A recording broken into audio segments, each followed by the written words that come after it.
地球の表面の 71% は海に覆われている。地球上の水の 96.5% は海水だ。私たちの星は陸の惑星ではない。海の惑星である。しかし、人類がこの海について知っていることは 5% にも満たない。火星の表面より自分たちの海の底の方がはるかに未知なのだ。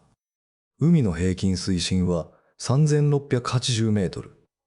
陸地の平均標高のおよそ4倍。そして最も深い場所、マリアナ海溝は1万メートルを超える。エベレストを沈めてもまだそこに届かない。今日、私たちは海面からこの最深部まで一気に潜っていく。水深3メートル。私たちが泳げる普通の深さだ。40メートル。レクリエーションダイビングの限界。これを超えると窒素酔いが始まる。関節の痛み、判断力の低下。高山病と同じような症状が海の底でも起きる。人間は上にも下にも行き過ぎてはいけないらしい。70メートル。ここに水ダコがいる。北太平洋最大の頭足類。腕を広げると5メートルに達する。円食竜のように体色を自在に変える。130メートル。2013年、タイの海でここの深さで結婚式が行われた。新郎は日本人、新婦はアメリカ人。立ち会い人はダイビングのインストラクターで、本職は牧師だった。200メートル。ここから先を深海と呼ぶ。太陽の光が光合成を起こせなくなる境界線だ。緑の植物はもう存在しない。だがここにリュウグウノツカイがいる。体長11メートルにもなる。銀色のリボンのような魚。214メートル。2007年、オーストリア人のヘルベルト・ニッチが一息でここまで潜った。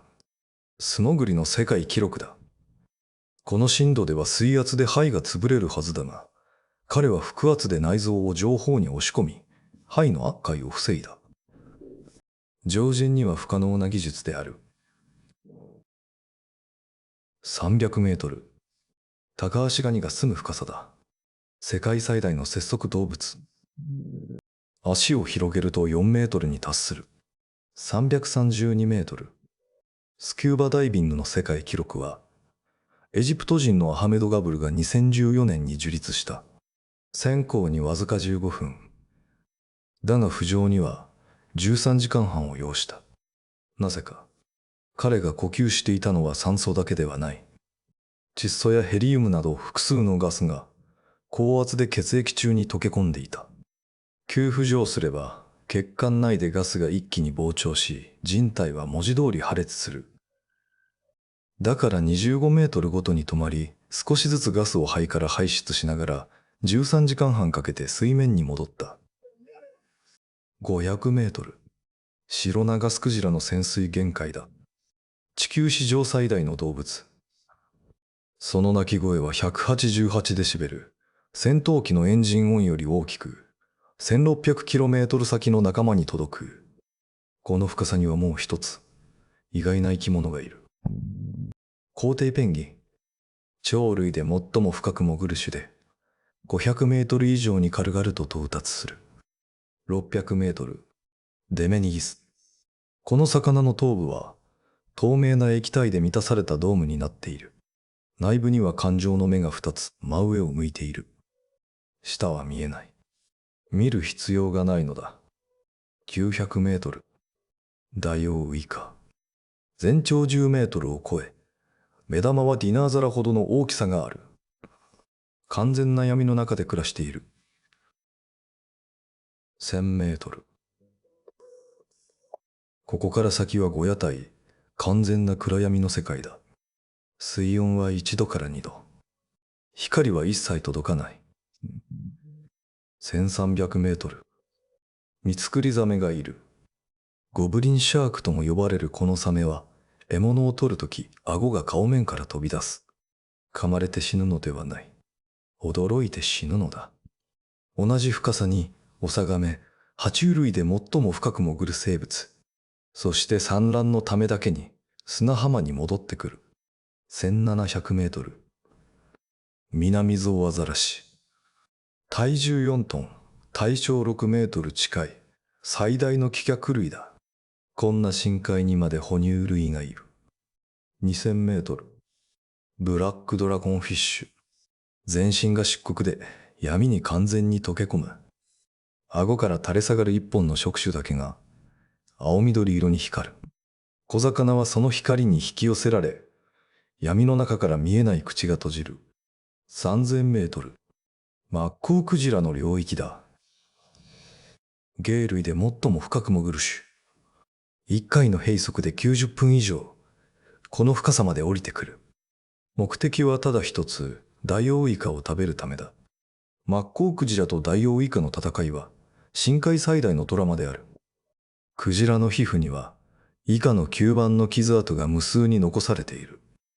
マッコウクジラが捕獲されると、その腸の中からダイオウイカのくちばしが大量に見つかる。イカの体は柔らかいが、くちばしだけは硬く消化されない。このくちばしと腸の分泌物が長年かけて固まったものが龍涎香、アンバーグリスだ。古代の硬質が香水や薬として珍重した海の宝石である。全世界のマッコウクジラは、年間数百万匹のダイオウイカを食べていると推定されている。3800メートル。タイタニック号が眠る深さだ。1912年に沈没して以来、100年以上この場所に横たわっている。映画監督ジェームズ・キャメロンは33回もここを訪れた。現在は水中文化遺産に登録され、引き上げは禁止されている。4000メートル。オニキンメ。体に対して最も大きな歯を持つ魚だ。深海では食べ物が極めて少ない。だから一度噛みついたら、絶対に逃がさない。6000メートル。ここからは超深海底ハダルゾーンと呼ばれる。名前の由来は、ギリシャ神話の冥界の神ハデスだ。日本の有人潜水艇深海6500は、1989年に6526メートルに到達。中国の黄龍豪雨は、2012年に7020メートルに到達した。8178メートル。ここで魚が見つかった。マリアナスネイルフィッシュ、半透明の白い体で深淵を漂う幽霊のような魚だ。2017年に中国と日本の研究チームが相次いで発見した。現在知られている中で最も深い場所に住む魚である。10660メートル。ここに信じがたい生物がいた。ゼノフィオフォア。たった一つの細胞でできているにもかかわらず、体の直径が20センチメートルに達する巨大な単細胞生物だ。何十億年も前、単細胞生物がこれほど巨大だった時代の生き残りかもしれない。そして最深部、チャレンジャー海淵。深さ約10935メートル。エベレストを逆さまに沈めても、山頂はまだ水面下2000メートルに沈む。この場所に到達した人間は、歴史上わずか4人しかいない。1960年1月23日、アメリカ海軍のドン・ウォルシュとスイスの海洋学者ジャック・ピカールがバチスカーフ・トリエステ号で5時間かけて海底に降り立った。到達深度10916メートル。彼らは海底でヒラメとエビを目撃したと報告した。地球最深部にも生命がいた。52年後の2012年、映画監督ジェームズ・キャメロンがディープシーチャレンジャー号で単独潜航。海底で約3時間を過ごした。彼が見たのは小さなエビのような生物だけだった。月面のように荒涼としていたと彼は語った。2019年4月、アメリカの探検家ビクター・ベスコボがリミティングファクター号で到達。深度10928メートル。彼は4つの新種を発見した。しかし同時にビニール袋とキャンディーの包み紙も見つけた。地球で最も深い場所に人間のゴミが届いていた。1960年には魚とエビがいた。2012年にはエビだけだった。2019年にはゴミだけだった。わずか60年で海底の風景は変わった。深海は私たちに一つの事実を突きつける。生命は光がなくても存在できる。完全な暗闇、極限の圧力、氷点に近い温度、それでも生き物はそこにいる。しかし、水がなければ生命は存在しない。地球上のあらゆる生物は、例外なく水を必要とする。これは宇宙のどこかに生命を探すとき、重要な手がかりとなる。木星の衛星エウロパ、土星の衛星エンセラダス、それらの氷の下には海があるかもしれない。もしそうなら、そこに生命がいてもおかしくない。私たちの海は宇宙の海への入り口なのかもしれない。そして私たちはまだ自分たちの海の 5% しか知らない。